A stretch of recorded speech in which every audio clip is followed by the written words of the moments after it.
Tov, Beshem Hashem Naaseh Venatzliach, Boker Tov, Sheniske Lagdil Torah Ladira. Aujourd'hui, nous sommes jeudi 23 du mois d'avril et le Kaftet du mois de Nissan. 2 à 3 shiurim qui ont été achetés pour la Haskara des 11 mois de André Saïd Ben Kamuna Zichrono Livracha. רוח השם תנחנו בגן עדן עליון וכל שוכבים עמו בכלל הרחמים והסליחות וכן יהי רצון ולמרמן et que Akadosh Baruch Hu bénisse toute sa famille ובכללם את השם הטוב שמעון טייב היקר ברכה והצלחה בכל מעשיכם. On commence tout de suite, bien entendu, en même temps on parlera et on dédiera aussi ce shiur avec votre permission pour tous les malades d'Israël. Je pense que Shimon sera d'accord, ainsi que Leilou Nishmat Kol Mete Israël. Il y a beaucoup, j'entends de plus en plus de gens qui décèdent et qui n'ont personne pour dire au Kaddish pour eux, qui n'ont personne qui n'étudie pour l'élévation de leur âme. Et donc, nous, à Ohel Moshe, ici, à Torah Traim, plus exactement, toratraim.net, eh bien, on pense à tout le monde. Chaque juif est très important pour nous, où qu'il soit et quoi qu'il fasse. Be'ezrat Hashem, on est une grande famille. Velachen, Eye, Gam, Leilou Nishmatam. On commencera, alors, 3 shiurim maintenant. On fait nos sages racontent, comme on a l'habitude le matin pour pouvoir un peu avancer, parce qu'on est hyper à la bourre. Ensuite, on fera Ilchot Shabbat, qui est une importance capitale, car les lois de Shabbat sont une priorité au niveau des halachot. Et puis, bien entendu, on finira par Pirkei Avot. On verra la suite de Masechet Avot, Mishnah par Mishnah, Be'ezrat Hashem. Et ce soir, à 20h, un cours sur ce qui a été demandé, le libre arbitre. Ça fait très longtemps qu'on me le demandait, quoiqu'on en a déjà fait pas mal. Alors, ce soir, Be'ezrat Hashem, vous pourrez poser vos questions sur le libre arbitre. Ce n'est pas un cours questions-réponses, c'est un cours où on pourra poser des questions à 8h, 20h. On vous attend très nombreux aussi pour le cours de ce soir, 20h israélienne, bien sûr. Pour ceux qui sont en France, c'est 19h. Alors, on est avec nos sages racontes. Juste avant, je crois que je voulais remercier aussi quelqu'un. Alexandra le guide, qui a aussi acheté un shiur aujourd'hui, Toda Rabba, sur toratraïd.net. Vous pouvez prendre un avraire, vous pouvez prendre acheter un shiur, et bien entendu, tout ça est déduit du maaser. Daniel Billard, tu es tous les jours avec nous. Hashem evarech otra b'chol asher lach, vechen yeratzon venomar amen. Refouach lema aussi pour Léo Ben Esther. Et puis ma sœur Viviane Ayekara bat Esther Amar, Anna Elna Refanala, puisque elle a aussi besoin de nos prières. Moratimi Akdosha Bateora avec Olam Israël, Salomé, Bezrat Hashem, Bat Myriam, Fouachlemat Saratalia Batefret Myriam, Va Reshima Aruka. Je suis aussi content d'avoir appris que le Rav Teboul de Lyon va un peu mieux. Chez Refouachlema Bezrat Hashem.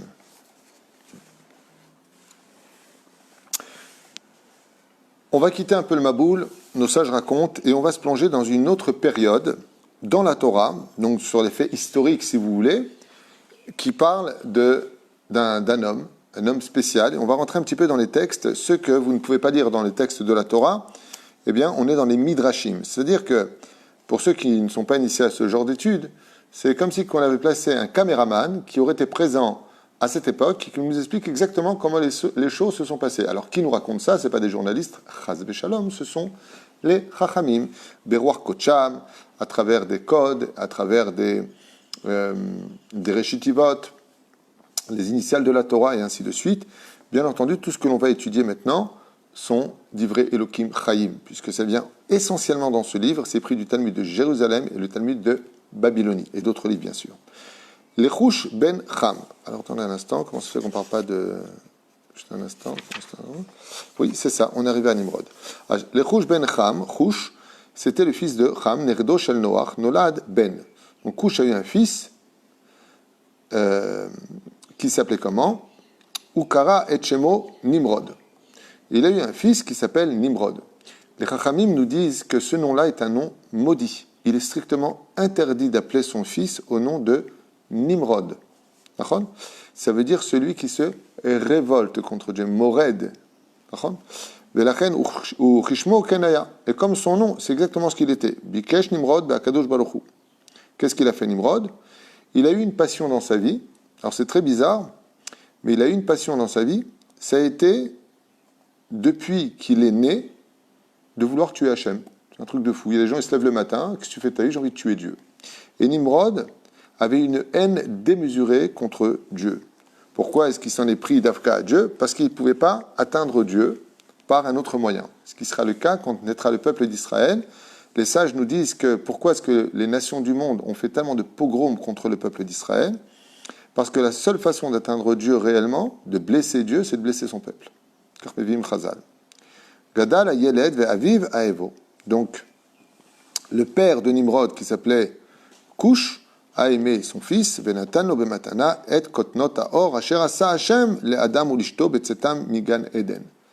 Et Cham, dans l'arche, il y avait le fameux manteau d'Adam Arishon, un manteau spécial, un peu magique, même Harry Potter aurait eu les boules, un manteau qui permettait de soumettre la nature à sa volonté. C'est-à-dire que celui qui portait ce manteau, aucun animal, aucune menace ne pouvait l'atteindre. Cham a pris ce manteau, il l'a donné à Cush. Cush était tellement content d'avoir eu son fils Nimrod, qu'il lui a donné ce manteau. Donc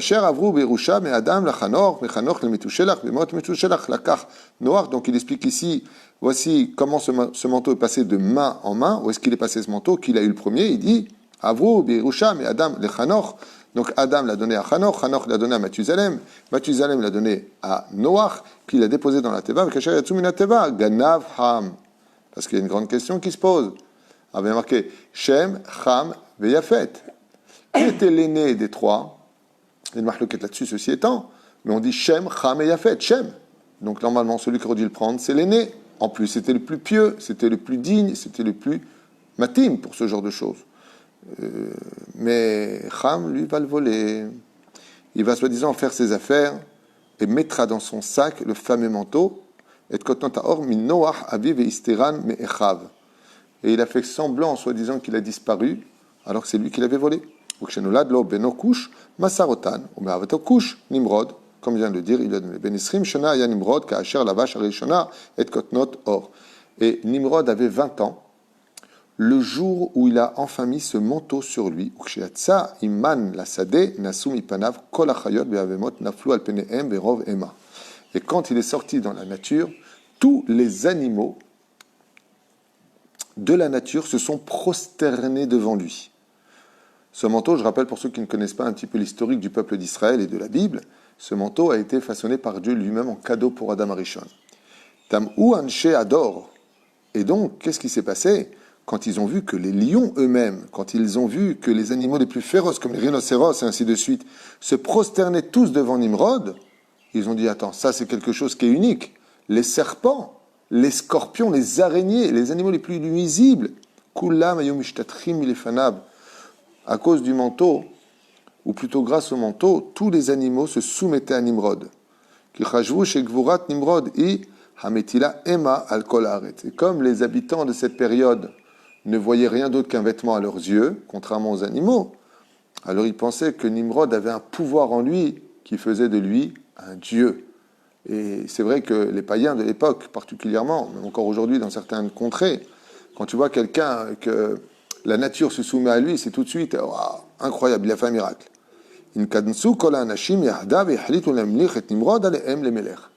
Et toute la population d'époque, comme ils ont vu cet extraordinaire miracle de ce qu'a fait le Nimrod, ne sachant pas que c'était le pouvoir du manteau, eh bien ils l'ont nommé tout de suite roi à l'unanimité des humains. On a eu une deuxième histoire comme ça, à cause d'un vêtement, où un homme a été aussi proclamé Dieu, ou plutôt souverain absolu. Qui est ce personnage? Pharaon.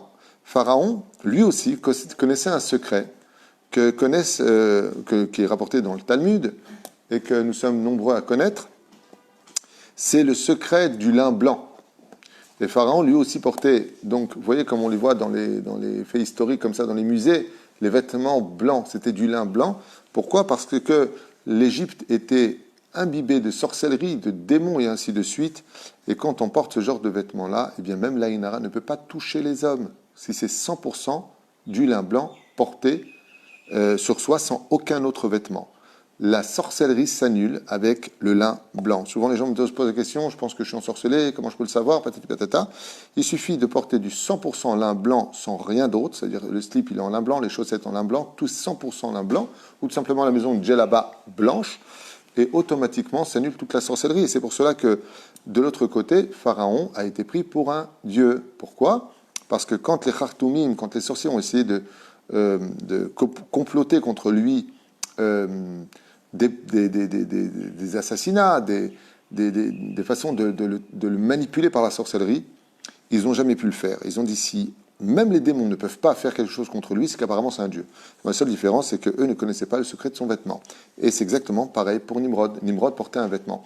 Il y a une chose à retenir pour nous, c'est vraiment à prendre très au sérieux, c'est la valeur des vêtements. La Torah nous parle de la valeur des vêtements. La Gemara nous dit, fais attention combien le vêtement est important. Rabbi Nachman de Breslev nous dit, quand tu vas faire une affaire, surtout mets une veste avec toi. Quel rapport est? Pourquoi? C'est ma veste qui pense ou mon cerveau? J'ai besoin d'une veste. Il dit, le vêtement va t'aider à conclure ton contrat. Ben Arba'im Shana Aya Nimrod. Donc, à 20 ans, il a mis ce vêtement sur lui. Kacher Parza Milchama Ben Echav ou Ben Cham ou Ben Bene Yafet. Et donc, il y a eu une guerre quand Nimrod a eu 40 ans, où la descendance de Yafet, donc on va parler ici un petit peu de l'Occident, est rentré en guerre contre Nimrod, qui représentait l'Orient. Alach Nimrod et Kibet Selav et Kol Benikush, et Kol Mishpechot Cham. Alors on est dans une époque très spéciale parce qu'ici c'est des guerres de famille, un petit peu comme en Chine. Les Wu contre les Yang ou je sais pas quoi. Pourquoi? Parce que les peuples ne sont pas cosmopolites. Par exemple, quand Cush s'est installé en Éthiopie, on dit Cush en hébreu, eh bien, comment s'appelait la populace Cush? C'est-à-dire, je viens de la famille de Cush. Mitzraïm, quand il est parti en Égypte, qui c'est Mitzraïm? C'est un des descendants. Donc, quand il s'est installé sur ce territoire-là, il appelait le nom du pays en son nom à lui, ce qui fait que c'était une famille. Et tout ça va disparaître quand? Quand Dieu va mélanger tous les langages. Ça veut dire qu'ils vont perdre la plus grande valeur de ce monde pour l'humanité, l'esprit de famille. La tour de Babel, Dieu va mélanger les langues, alors qu'ils parlaient tous des langues différentes déjà. Alors c'est pourquoi il a mélangé les langues, s'ils parlaient déjà des langues. Pérouche Adamar, que Dieu va défaire les liens familiaux. Ça veut dire que tous les habitants d'Égypte ne seront plus de réels Égyptiens de souche égyptienne. Et donc ça devient le pot pourri, ça devient... On a perdu les valeurs. Il n'y a qu'un seul peuple de l'histoire, un seul. Un seul, il n'y en a pas deux, il y en a un seul, qui est né famille et qui jusqu'aujourd'hui, en 2020, est resté la descendance de la même famille, qui porte le nom de celui qui va acquérir la terre d'Israël, c'est Israël. Yaakov Avinu, d'accord? Ashbia et Techav, il lui a fait jurer de le faire enterrer où? En terre d'Israël. Donc Israël porte le nom de l'héritier des trois Avot, Israël. Et aujourd'hui, nous qui sommes sur la terre d'Israël, ne sommes rien d'autre que de la descendance familiale, du même personnage. Ça veut dire que j'arrête n'importe quel juif dans ce pays, n'importe lequel, à la condition où il est juif. Okay? On a le même grand-père. Si je remonte l'arbre généalogique, Ashkenaz, Farad, Éthiopien, peu importe ce que c'est, j'arrive en haut de la pyramide, on retrouve Abraham, Yitzhak et Yaakov. C'est pour ça que chaque juif, quand on prie tous les matins, on dit Eloké Abraham, Eloké Yitzhak, Eloké Yaakov. La seule famille qui a traversé l'histoire en tant que famille, c'est le peuple juif. On n'a aucune autre trace des familles existantes à cette époque qui ont été capables de perdurer. Et c'est là la plus grande bracha. C'est pour ça qu'on souhaite souvent, Yiratzon, que vous soyez toujours une famille unie. Il n'y a pas plus fort qu'une famille quand elle est unie. Quand tes frères, les sœurs, les parents, tout le monde est uni. Les belles-sœurs, pas Chazé Shalom, la famille contre les belles-sœurs ou les beaux-frères. C'est pas de ça qu'on parle. On parle que même eux font partie de la famille. C'est la plus grande bracha pour l'humanité. C'est pour ça qu'à la fin des temps, et jusqu'à aujourd'hui, on le prie dans Alenu le Shabéar, Mishpechot ha'adama. Quand est-ce que le monde ira beaucoup mieux? Alors c'est fou parce que les gens veulent ouvrir les frontières pour la populace, pour le domaine démographique, et puis et voilà. Mais dans la Torah, c'est exactement le contraire. Une famille, c'est sacré. Mishpechot ha'adama, les familles de la terre. Quand viendra la Géoula finale, bizarrement, on verra que parmi les nations du monde, eh bien, chacun retrouvera sa source et sa souche. Ce qui était le cas jusqu'à ce moment-là. Après le déluge, Dieu lui a donné une grande bracha. Il a donné non seulement une abondance absolue à la terre, mais il a donné une autre bracha, c'est qu'il y a eu trois pères, Shem, Ham et Yafet, qui vont composer l'histoire de l'humanité. Et Dieu leur a dit, je vous laisse une bracha. Laquelle? Celle d'être une famille. Et on va voir que ça va éclater tout de suite, puisque une guerre explose entre les descendances de Yafet et la descendance de Ham. Et les convertis font partie de cette famille? Vadaï. Les convertis, c'est vraiment très spécial parce que si on devait donner un nom converti dans une famille, c'est le beau-frère, c'est la belle-sœur. Et Bevadaï. Pourquoi belle-sœur Parce que quand une fille, par exemple, s'appelait, je dis n'importe quoi, Amsalem, ok, elle épouse Twitou. Elle devient quoi? Twitou. D'accord. Et là, ils sont encore en train de perdre avec la liberté d'expression, et je fais ce que je veux, l'égalité des sexes et toutes ces bêtises à deux balles. Quoique, encore une fois, quand je dis ces bêtises à deux balles, moi j'estime qu'un homme et une femme doivent être au même niveau. Mais pas comme eux, ils voient les choses. Tu comprends? Il y a une grande différence. Un homme se doit d'honorer, de respecter sa femme, une femme se doit de respecter et d'honorer son mari. Mais pas comme eux, ils ont voulu le faire. Sauf leur idée, elle a amené à quoi? Une grande débauche historique. Il suffit de regarder l'histoire, il n'y a pas besoin de sortir d'une grande école intelligente. Donc, Bevadaï. Pourquoi? Parce que, pourquoi je vous dis ça? Parce qu'aujourd'hui, une fille qui s'appelle Ben Simon, ouais, elle se marie avec Monsieur Dahan, par exemple, elle peut garder son nom de famille. C'est couper la valeur de la famille. De tout temps, la fille, pourquoi on dit tellement difficile de marier sa fille? Parce qu'elle change de nom. Elle va créer la famille du mari, comme le demande la Torah. Les mishpechotam, les vetavotam. La tribu, c'est Israël qui décide. On dit la femme de un tel, la femme de Rabbi Akiva, la femme de Korach, la femme de. Ça ne veut pas dire qu'elle vaut moins, mais ça veut dire que la Torah vient nous apprendre que quand une femme se marie, elle doit prendre le nom du mari. Et elle ne garde pas son nom à elle. Oh non, moi je ne suis pas d'accord, j'adore mon nom, moi je suis une Cohen, je reste Cohen, non. Si ton mari s'appelle Lévi, tu deviens Madame Lévi. Ancienne Cohen. Tous les convertis. Donc les convertis, ils ont cette chance extraordinaire de pénétrer la valeur familiale. Et pourquoi c'est très important pour nous de... Justement, ce qui fait le plus souffrir les convertis, c'est que quand ils se convertissent et qu'ils laissent tout ce qu'ils auraient pu profiter de ce monde, par amour pour la Torah, la seule chose qu'ils attendent d'Israël, la seule chose, c'est qu'on les accueille les bras ouverts. Voilà, je suis venu, voilà, c'est qui ton... Ah, c'est lui, tu comprends? Malheureusement, c'est pas ce qui se passe. Pas tout le temps. Une fois, le mec, il est converti que d'être Moshe Israël, il vient pour faire un chidour, et on lui dit, ah non, t'es converti, mais tu comprends, je préfère pas, parce que t'es pas de souche. Alors que c'est un homme qui rentre dans la famille. C'est quelqu'un qui rentre dans la famille. Alors c'est important parce que d'un côté, on peut tomber sur des convertis qui vont vraiment apporter beaucoup au peuple d'Israël, comme Rabbi Akiva, fils de converti, Rabbi Meir Balanes, fils de converti. C'est-à-dire, ils vont, Ankelos, converti lui-même, Yétro, converti lui-même, Antoninus, converti lui-même. Ce sont des gens qui vont beaucoup apporter. Et puis, tu as aussi d'autres convertis qui vont faire une vraie conversion, et puis bizarrement, ils vont avoir un Yetzerara qu'ils ne connaissaient pas, parce que maintenant qu'ils sont juifs, le Yetzerara, il monte de niveau. Avant, tu avais 7 mitzvot, maintenant tu en as 613, donc tu as 613 fois plus balèze. Et eux, ils deviennent presque certains, pas tout le monde, bien sûr, pas les ennemis, mais disons qu'ils deviennent hostiles au judaïsme, à la Torah, à la critique des juifs. Il y en a. Il y en a aussi, il ne faut pas les ignorer. Moi, je suis droit. Il y a des bons et il y a des mauvais. À vous dire, oui, d'accord, mais c'est pareil chez les juifs. La seule différence, c'est que nous, on est nés juifs, on n'a pas demandé à être nés juifs, on est nés juifs. C'est-à-dire qu'un juif dans le judaïsme, qui ne fait pas Torah ou Mitzvot, il fera tchouva. Mais un goy qui s'est converti au judaïsme et qui ne respecte pas la Torah et les Mitzvot, c'est un menteur. Parce que lui, on ne lui a rien demandé. C'est lui qui a insisté pour devenir juif, c'est lui qui a juré de respecter cela. Il a eu un choix, une conscience dans sa façon d'agir.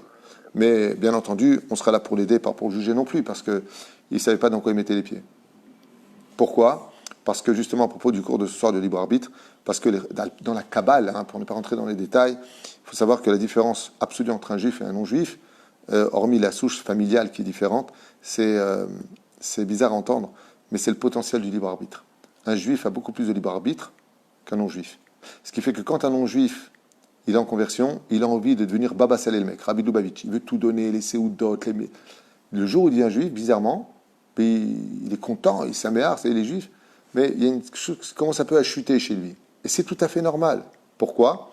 Parce que maintenant, il a un Yetzerara qui n'est plus le même qu'avant. Où il est le mec qui mettait Souda Shlishi, qui était là toujours pour aider, qui disait dommage, je suis toujours premier au Minyan. Combien j'ai vu de choses comme ça? Moi-même qui fait des conversions. Aval, après qu'il est converti, madame, elle est où la jupe, et le kissou, j'adore la Torah, cigarette, Shabbat, pantalon, qu'est-ce que tu fais? Tu t'es converti, non? Et elle te regarde comme ça, je fais ce que je veux, ok? Moi, je te juge, toi? Akara, où est la petite fille qu'on a connue avant la conversion, toute humble? Où elle est? Non, celle que tu as connue, ça avait un petit libre arbitre. Maintenant, j'ai gros libre arbitre. Maintenant, elle est face vraiment à un défi qui est très important. Et une femme qui garde le nom de famille de son père, parce que justement la famille n'a pas de fils. Donc elle est mariée, mais elle veut garder quand même le nom de famille de son père. Son mari, qu'est-ce qu'il en pense? C'est la question. Si le mari il est d'accord. Aval Kei Karon, dans ce cas, il faut porter 2 noms de famille. On doit épouser le nom de famille de son mari. On lui fait une famille à lui. Quand une femme se marie avec un homme, et c'est pour cela que la femme n'a pas de mitzvah dans l'absolu de se marier. En tout cas, le Pi c'est comme ça. Mais l'homme, il a le devoir de se marier. Il a l'obligation de se marier. Et donc, la femme, elle épouse celui qui a la mitzvah. Vous comprenez ce que je veux dire? On fait la bracha sur le kélis, on fait la mitzvah elle-même. Par exemple, quand je prends l'arbat aminim, le lulav, le etrog, l'araba et le hadas, je fais la mitzvah sur le ikar. C'est quoi le ikar? Dans le moment présent, c'est le lulav. Donc, al netilat lulav. Et pourtant, il y a les autres. Et pourtant, le etrog, il n'est pas moins important non plus que le lulav. Mais sur quoi je dis la bracha? Sur le nom principal, parce qu'il est le plus haut. C'est pour lui que les autres se sont réunis. Pourquoi il y a le etrog, la hadassim et la ravot? Parce qu'il y a le lulav. De la même façon, ce que nous sommes, pourquoi est-ce qu'on n'est pas moins important, mais pourquoi est-ce qu'on se marie? Pour faire une famille au mari. Et c'est pour cela qu'Al Pi Halacha, si une femme après 10 ans n'arrive pas à donner d'enfant à son épouse, si c'est en Eretz Israël entre autres, eh bien il lui donne le guet. Et pourquoi? Parce que alors non seulement elle s'est mariée, la pauvre, elle n'a pas réussi à avoir d'enfant, mais en plus tu lui donnes le guet, ça veut dire qu'elle a tout perdu. Non. La Torah est en train de te dire que le but principal que Dieu a demandé le mariage sur terre, c'est pour que la femme fasse une famille à son mari. C'est le but principal. Maintenant qu'on soit d'accord ou pas dans les temps modernes, n'importe quoi, de toute façon vous êtes des profiteurs, vous vous cachez dans la Torah, tous ces discours-là, je ne veux même pas les entendre, c'est pas de les lire. Je m'adresse ici à des gens qui veulent étudier la Torah, pas à des gens qui veulent étudier la philosophie grecque. Si une femme qui veut garder son nom de famille car son mari c'est un converti et il a un nom étranger. Il n'y a pas de problème. Dans ce cas-là, il n'y a pas de problème. Par exemple, l'exemple qui vient d'être donné, le mari est converti, il s'appelait Auguste Pignard de la Meute-Beuvron. Alors, Madame de la Meute-Beuvron, c'est un petit peu chnana. D'accord, on est bien d'accord. Donc dans ce cas-là, il n'y a pas de problème. On parle de faire les mishpechotam, les vet avotam. On parle des 12 tribus. Alors vous allez me poser la question, mais alors, le converti, il est où là-dedans? C'est la 13e tribu. C'est pour ça qu'il y avait 13 portes au Beth Amikdash. 12 portes pour chaque tribu, plus une 13e pour les convertis. C'est une des opinions qui est donnée. Il faut savoir que les convertis sont les enfants d'Avraham Avinu et de Sarah Imenu. C'est pour ça qu'on marque dans la Ketouba, quand on a un converti, on marque, par exemple, il s'appelle maintenant Yitzhak ben Avraham Avinu. Maintenant, elle s'appelle Rivka, et Rivka bat Sarah Imenu. Dans la Ketouba, on ne marque pas Sarah Imenu, on marque Avraham Avinu. Okay? Mais quand on fait une bracha, par exemple, on vient bénir quelqu'un, elle dira, je m'appelle Rivka bat Sarah Imenu, ou bat Avraham Imenu, on peut dire les deux. Mais qui a donné naissance aux 12 tribus? C'est Yaakov. Yaakov, lui, ne reçoit pas les convertis. Ce n'est pas son domaine à lui. Qui convertissait? Avraham et Yitzhak. Yaakov, on ne voit convertir personne. Vous avez remarqué dans la Torah? Donc, pourquoi? Parce qu'en réalité, les convertis sont les enfants de Sarah et d'Abraham. Ça veut dire que si un jour on pose une question piège en disant qui sont les enfants d'Abraham, eh bien, réponse qu'on connaît tous, eh bien, on va dire Ishmaël, Yitzhak, et puis les 6 enfants qu'on trouvera dans le 25e chapitre de Bereshit, premier verset. Voici les 6 enfants de Ketura et d'Avraham, en d'autres termes. Donc combien on en a? 8. Et puis il y en a qui disent que Bakol, c'était le nom de sa fille. Ok? Alors on va dire, allez, il y en a qui disent comme ça, donc 9. Réponse fausse. Pourquoi? Parce que tous les convertis qui viendront jusqu'à la fin des temps sont les enfants d'Abraham et de Sarah. Donc combien il a d'enfants? Dans la Torah, il en a 8. Dans le doute, il en a 9 parce que c'est marloquette à savoir ce que Bakol, c'était le nom de sa fille ou pas. Et pour finir, qui encore sont-ils? Eh bien, tous les convertis sont les enfants d'Abraham et de Sarah. Ce qui fait que quand ils partent de ce monde et qu'ils sont méritants, ils rentrent dans le Gan Eden d'Avraham Avinu. Ils rencontrent Avraham Avinu, ils vont dans la yeshiva d'Avraham Avinu.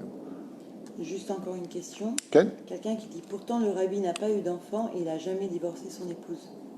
Quand on sera le rabbi de Lubavitch, on pourra faire comme lui, je veux dire pourquoi. C'est une excellente réflexion, bravo. Il n'y a pas que lui, il n'y a pas que lui que comme grand qui n'a pas eu d'enfant et qui n'a pas divorcé, il y a Rabbi Hananel ben Akashia Omer. Parce que la Torah nous dit comme ça. Et celui qui n'a pas d'enfant, alors la Torah nous dit tous ses élèves sont ses propres enfants. Je crois que le Rabbi était certainement un des pères qui a le plus d'enfants au monde. La reine, le Rabbi, à partir du moment où il avait beaucoup d'élèves, beaucoup de chassidim, il faut savoir que dans la Torah, tout celui à qui tu fais faire tchouva, tu es considéré comme son père. C'est marqué noir sur blanc dans la Torah. Vayavo Avraham im kol hanefesh asher asa becharan. Voici qu'Abraham est venu de la ville de Haran avec toutes les âmes qu'il a faites. Depuis quand il a fait? C'était un fabricant d'âmes ou quoi? Mais non, pas d'armes, d'âmes. eh bien, on veut te dire par là qu'il a fait faire tchouva. Et à partir du moment où tu as fait faire tchouva à une personne, par exemple, la personne qui pose la question, demain, vous réussissez à faire faire tchouva à quelqu'un, dans le ciel, c'est votre enfant. Et toutes les misotes qu'il fait, c'est aussi pour vous. Voilà ce que ça veut dire. Donc le rabbi, il n'avait pas besoin de divorcer à son niveau à lui. Pourquoi ? Parce que comme chaque élève, chaque personne qui a fait tchouva, et on sait combien de millions de personnes jusqu'à aujourd'hui encore font tchouva grâce aux écrits du rabbi Lubavitch, aux enseignements du rabbi Lubavitch, la plus grosse gourde qu'on pourrait dire, c'est que le rabbi n'a pas eu d'enfant. Pourquoi ? Parce que dans la Torah, si tu n'as pas d'enfant, eh bien, comme Rabbi Hanina ben Akashi Omer Atzakadosh Hu Zakot et Israël, pourquoi on dit cette phrase après chaque étude ? Il y en a qui disent que comme Rabbi Hanina ben Akashi n'a pas eu d'enfant, Dieu lui a dit ne t'inquiète pas, car tout celui qui étudiera la Torah sera considéré comme ton fils. Ça me rappelle une histoire, une anecdote que j'avais déjà racontée à propos d'un homme que vous avez peut-être connu, un tzaddik nistar, vraiment un tzaddik nistar, qui avait une très mauvaise réputation, tellement il voulait cacher ses mitzvot. Donc on le prenait pour un radin, c'est Nani de Belleville. J'ai souvent parlé de lui, à la Shalom, et j'ai été vérifié parce qu'avant qu'il ne parte de ce monde, j'étais le voir dans sa boutique à Belleville et j'ai parlé longuement avec lui et il a ouvert son cœur. Donc j'ai pu vérifier que tout ce qui m'avait été raconté était véridique. Nani, à la Shalom, ce tzaddik de Belleville, vous savez, celui qui comptait les moindres sous quand tu lui donnais un franc et regardais si c'était un franc, s'il manque un centime, tu laisses le gâteau, tu t'en vas vous rappeler de Nani, pour ceux qui ont connu à Paris. On l'appelait Nani Lavar. Eh bien, lui, en réalité, pourquoi est-ce qu'il travaillait chaque centime ? Parce qu'il envoyait de l'argent à son maître. Il avait un rave qu'il aimait plus que tout au monde, qui était le rave Kadouri. Le rave Yitzhak Kadouri, c'était le rave de Nani. Il faut savoir que toutes les années de la vie de Nani, quand il a ouvert sa boutique de gâteaux à Belleville, eh bien, tout l'argent qu'il gagnait, il l'envoyait au rave Kadouri. Sachez-le, j'ai vérifié. J'étais moi-même vérifié. Je n'ai pas envoyé quelqu'un, j'ai vérifié. Et il m'a confirmé que c'était vrai. C'est la fin de sa vie. Résultat, un jour, il était avec le Rav Kadouri, et comme il n'a jamais été marié, les gens le disaient de lui, il est tellement radin qu'il ne veut pas se marier pour lui offrir une bague. Quelle réputation. Mais Nani, un jour, il avait dit avec des larmes au Rav Kadouri, il lui a dit, je ne me suis pas marié jusqu'à maintenant, je n'ai pas d'enfant, qui c'est qui va dire le Kaddish, qui c'est qui va s'occuper de moi ? Et le Rav Kadouri lui a dit, ça fait des dizaines d'années que tu nourris mes 300 élèves qui mangent grâce à toi, qui prennent la paye grâce à toi tous les mois. Tous les mois, tu donnes l'argent et tu dis que tu n'as pas d'enfants. Sache que tu as 300 enfants. Donc vous voyez que la question pour le Rabbi Lubavitch est hors jeu. Salut. Voilà, on finit avec ce paragraphe-là. Et Bezrat Hashem, là on va arrêter tout de suite parce qu'il est déjà tard, pour Nimrod. Et on se voit tout de suite pour un cours d'Alacha de Ilchot Shabbat Kodesh. On parlera, Bezrat Hashem, demain de la guerre qui a démarré entre l'Orient et l'Occident à l'époque de Nimrod, tout de suite après le déluge. Pardon ? Demain vendredi, non, c'est sur la paracha de la semaine, autant pour moi. Dimanche, Bezrat Hashem, que Dieu nous prête longue vie. Amen.